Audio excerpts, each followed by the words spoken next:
Today is Monday, November 26th, and these are today's headlines. COPA students allege lack of diversity representation after gala casting. The House Oversight Committee chairman suggests videotaping Comne's testimony to prevent leaks. Migrants dispelled in border crossing attempt, and a climate report issued poses consequences of climate change. All this and more on Point with Politics starts now.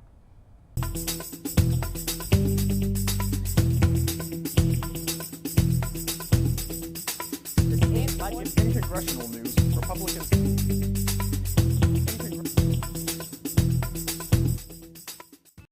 Welcome to On Point with Politics. I'm Kimberly Kaye alongside Dennis McDermott. We begin this evening in our campus news. According to the Globe, COPA students allege lack of representation after a casting in the grand opening gala event held in October. A new Facebook group has emerged after only 4 black student performers were casted in the gala performance. Justin Rivers, a freshman musical theater major, said in an interview with the Globe, commented on the placement of students of color in the gala performance. Rivers claimed that the placement of the black performers behind white performers is an act of colorism, which is prejudice against people with a particular darker skin tone. Tricon White, a sophomore musical theater major and member of the group, was not chosen to perform and had to work various positions behind the scenes that night. A Facebook group called Family, Color People of COPA, has evolved to correct how COPA represents a racial diversity. The group held its first meeting on November 5th, and currently the Facebook page has 58 members and planned 2 future meetings. The group said its future goals include plans to discuss more performance opportunities for students of color in all aspects of theater, campaigning for more faculty members that are open to hosting all black musicals, and overall casting of more students of color in leading roles. They plan to express to the faculty their belief that the gala event misrepresented and disrespected students of color in casting decisions. U.S. authorities fired tear gas in an attempt to dispel migrants at the U.S.-Mexico border. According to CNN, 500 migrants who were met with a heavy police blockade were fired on with tear gas, citing the agency's Twitter. The agency cited the reason for doing this in their Twitter account, quoting, "risk to agents' safety," end quote. A major issue leading up to the 2018 midterms is reaching a boiling point on the border as immigrants continue to move towards the U.S. border up through Central America, undeterred by Trump's tweets. Mexico's Interior Ministry has stated that, quote, "those identified as having to try to illegally cross the border will be processed for deportation to their home countries," end quote. The mayor of Tijuana, the city in which this attempted crossing has taken place, has called on the Mexican president to provide assistance to migrants, saying he will not commit city resources to the migrants in the form of public money or services, stating in a Facebook post, quote, "we are dealing with a humanitarian crisis that the federal government must step up to take its responsibility. In this situation, that may be the only thing anyone can agree on. Someone has to step up and do something, with everyone disagreeing on who that should be." And according to CNN, House Oversight Committee Chairman Trey Gowdy says videotaping former FBI Director James Comey in a closed-door testimony next month will prevent selective leaking and avoid a carnival atmosphere. Comey was issued a subpoena by the House Judiciary Committee to privately testify before Congress next month about FBI actions in the 2016 presidential campaign. An attorney for Comey said his client will fight the order in court. Gowdy said Sunday he agrees with Comey that leaks are counterproductive and suggested videotaping the testimony as a mean to combat the leaks. Gowdy suggested the interview should be taped fully but then scrub it for classified information, and the release is to be public. He said it is ultimately the House Judiciary Committee Chairman Bob Gudlata's decision. But if he were in charge, Gowdy said he would make a, quote, formal offer to Comey. Gudlata also subpoenaed former Attorney General Loretta Lynch. Ukraine has declared martial law in part of the country after Sunday's capture of three of its naval vessels and 23 crew members by Russia, according to the BBC. Martial law has been imposed in regions bordering Russia for at least the next 30 days by the Ukrainian lawmakers. This act of aggression by Russia comes with the annexation of Crimea fresh in the minds of Ukrainians and Europeans alike. While a number of nations have condemned Russia's actions, and the United Nations Security Council met in New York but failed to take any action regarding this issue. Trump has not issued any statement regarding the current state of affairs between Ukraine and Russia, and with Trump and Putin crossing paths to take part in the G20 summit in Argentina on November 30th, it's unclear whether he will take a hard line against Putin, support his actions, or not address them at all. The fact still remains that Russia has acted increasingly more aggressive towards Ukraine each passing year, raising the questions of whether or not Russia will finally be met with resistance by the European Union, the Americans, or whether Russia will continue to chip away at their former territory. And coming up on Point with Politics, we take a look at the latest developments surrounding immigration.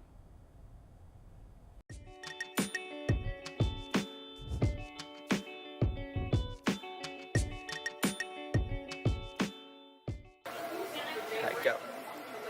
Go to our new website, uview.pointpark.edu.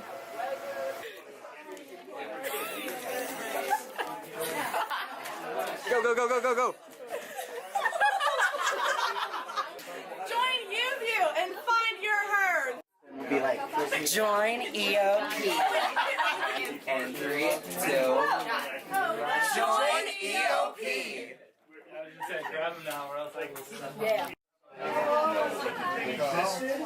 Join On Point with Politics. 3, 2, 1. Join Pioneer Sideline. Loneliest number that you'll ever do.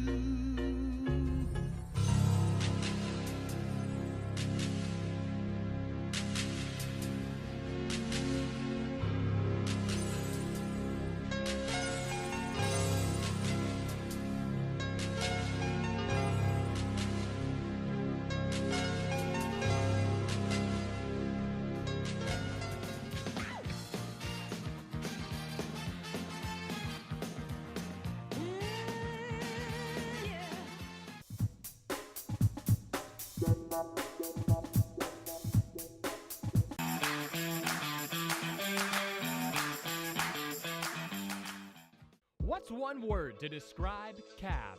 Welcoming. Community. Creative. Experiences. Family. Openness. Pineapple. The Campus Activities Board is a student-run organization that consists of 7 different committees. Each focuses on event planning, marketing, and administrative activities. Join us in organizing the juiciest events on campus, from late-night bingo to festive dances to our team bonding meetings. Follow us on Twitter and Instagram at Point Park Cap, or like us on Facebook at Campus Activities Board at Point Park University. Good evening and welcome to Newsnight. I'm Josh Troop alongside Jess Paterchak. Defending his decision to kick out 15 Cuban diplomats from the United States. Thanks, Allison. Fitness on Demand has returned to Point Park. Residents fear that Mount Agung will have a repeat of 1963's eruption. 2-star NFL quarterbacks made the headlines this week after wrapping up. Thank you so much for joining us this evening. That's your news tonight. For Nick Tomarello, I'm Alex Grubbs. Have a great night.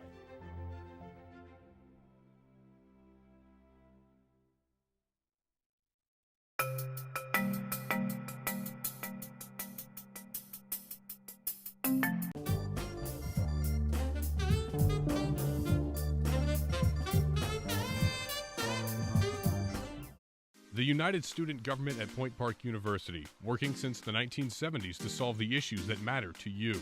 What concerns do you have about the university? Student life, safety, food service? Send us an email to studentconcerns@pointpark.edu or stop by our office on the 7th floor of the Student Center. You can also attend our weekly open meetings on Mondays at 3:15. Follow us on social media at USG_PPU for more. The United Student Government, by the students, for the students. The Point Park Sports Network, bringing you live coverage of Pioneer Athletics on Stretch Internet, the home of the River States Conference and the NAIA. Subscribe today for complete access to the Point Park volleyball, baseball, basketball, and soccer teams. Watch live and on-demand broadcasts, and don't miss a minute of Point Park Athletics. Head to pointparksports.com/live for broadcast listings. The Point Park Sports Network, your streaming home for Point Park Athletics. 3, 2, 1. Please visit our website. Please. It's a nice website. Please visit our website. Please. If you have ever watched television, whether accidentally or on purpose, YouView is for you.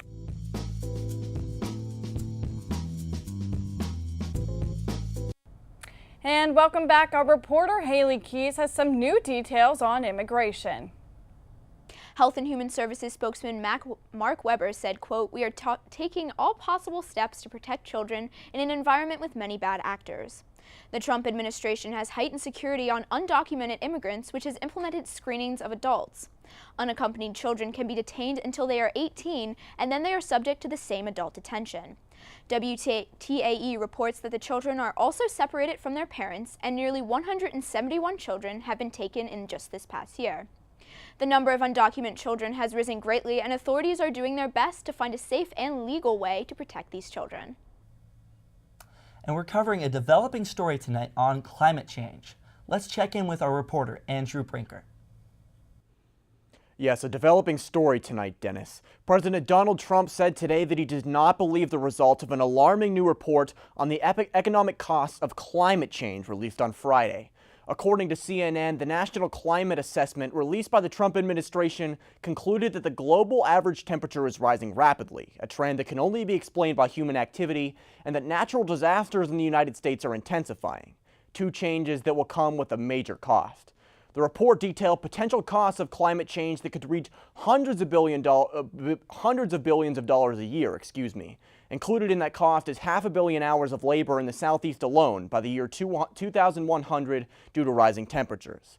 The president's message to the American public on this Monday, however, quote, "I don't believe it." Trump's statement falls in line with the long-term skepticism from himself and other Republicans about humans' role in affecting climate change.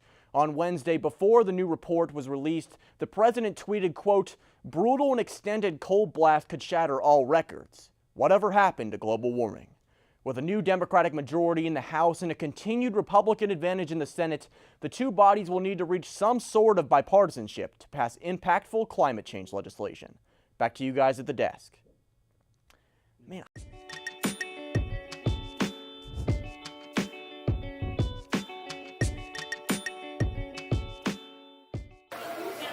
Go.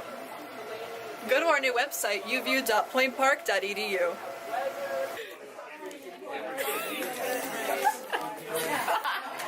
Go, go, go, go, go, go. Join UView and find your herd. Be like, Join EOP. and 3, 2. Join EOP. Grab them now or else I will stop. Yeah. Join On Point with Politics. 3, 2, 1. Join Pioneer Sideline. Loneliest number that you'll ever do.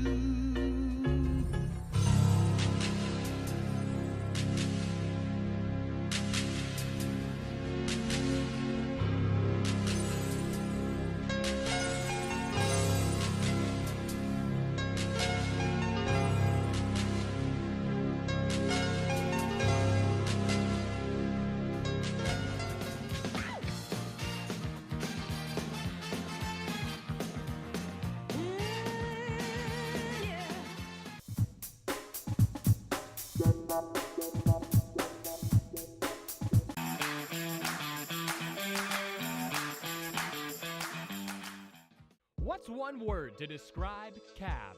Welcoming. Community. Creative. Experiences. Family. Openness. Pineapple. The Campus Activities Board is a student-run organization that consists of 7 different committees. Each focuses on event planning, marketing, and administrative activities. Join us in organizing the juiciest events on campus, from late-night bingo to festive dances to our team bonding meetings. Follow us on Twitter and Instagram at Point Park Cap, or like us on Facebook at Campus Activities Board at Point Park University. Good evening and welcome to Newsnight. I'm Josh Troop alongside Jess Paterchak. Defending his decision to kick out 15 Cuban diplomats from the United States. Thanks, Allison. Fitness on Demand has returned to Point Park. Residents fear that Mount Agung will have a repeat of 1963's eruption. Two-star NFL quarterbacks made the headlines this week after wrapping up. Well, thank you so much for joining us this evening. That's your news tonight. For Nick Tomarello, I'm Alex Grubbs. Have a great night.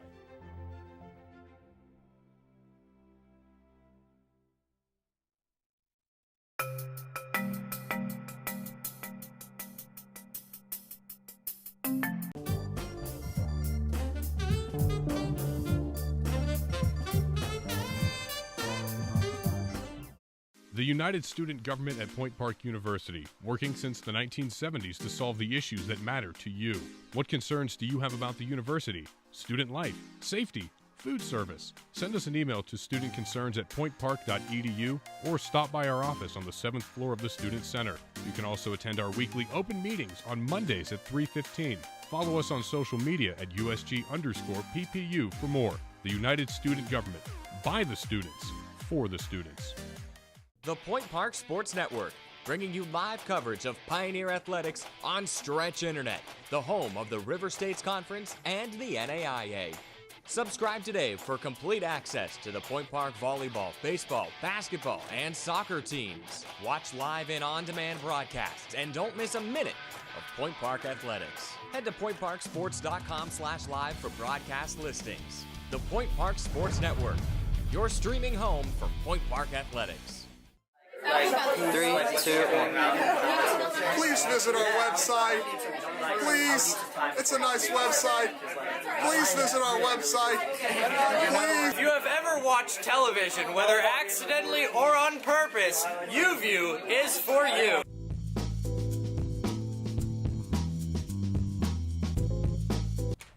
On Point with Politics, we'll be right back after this short break. And in our last segment, we take a look into Point Park's United Student Government. We have School of Communications Senator Jake Berlin with us this evening. Thanks, Jake, for joining us. Thank you for having me, Kimberly. Now, the fall semester is almost over, so what would you say are USG's biggest accomplishments from this fall? Well, so far, I think USG has really expanded its footprint across the student body. We've gained a lot of new senators, a lot of freshmen coming in from all walks of life, people from Nebraska, people from Arkansas that are coming in and giving us more than just the usual Pittsburgh politics. We have representation in every school, and we are really getting a more broad spectrum than we usually have on USG, and I think that's a great accomplishment for our first semester here. Now, I know one of the big discussion points right now in USG is the dress code. Can you give your opinion on that, please? Well, I am personally of the perspective of a more limited government when it comes to USG. I think the smaller constitution is the better one, and we need to get rid of all of these policies and regulations that just make it harder for us to represent the students in a fair and efficient way. I think when we start putting ourselves in positions where we are dictating dress code or dictating certain things that we have to say in the meetings, I think it just bogs us down and distracts us from the more important issues when it comes to representing our student body. Now, I know that you've recently faced a lot of criticism for leaving some meetings early, and what do you have to say to those people who are skeptical of your absences? Well, for me personally, I do sometimes have to leave the meeting and go tend to some work or some internships, and I think that's really important for me to stay career focused, but I also think that it's important for students to understand that we are all mature adults, and I think that we can all trust ourselves to represent the students, as I said, in a way that is professional and in a way that is courteous and attentive. And I believe that as long as you are staying in tune with the minutes and staying in tune with the issues as I claim to be, then you're able to represent the students very well. Now, I do want to change the focus just a little bit. Now, do you have any advice to offer students who want to get involved in USG? First of all, you have to vote and you have to be active in the elections and come to the meetings as well and make your voice heard. We are always there to sit and listen to any suggestions that you have. We have student concerns tables, we have boxes where you can give us your feedback and we can try to address these issues either in the meetings or at a later time, but we will always be there to listen to you. And my last question for you tonight is, what do you hope USG can accomplish next semester? Next semester, I hope that we can communicate better with the students, get our message out there even further, and make sure everyone here at Point Park is on the same page. We may not agree with everything, but as long as everyone's in the know, I think this will be a better place. Thanks for joining us this evening for another segment of On Point with Politics. I'm Dennis McDermott. And I'm Kimberly Kagi. We hope you stay on point with your politics.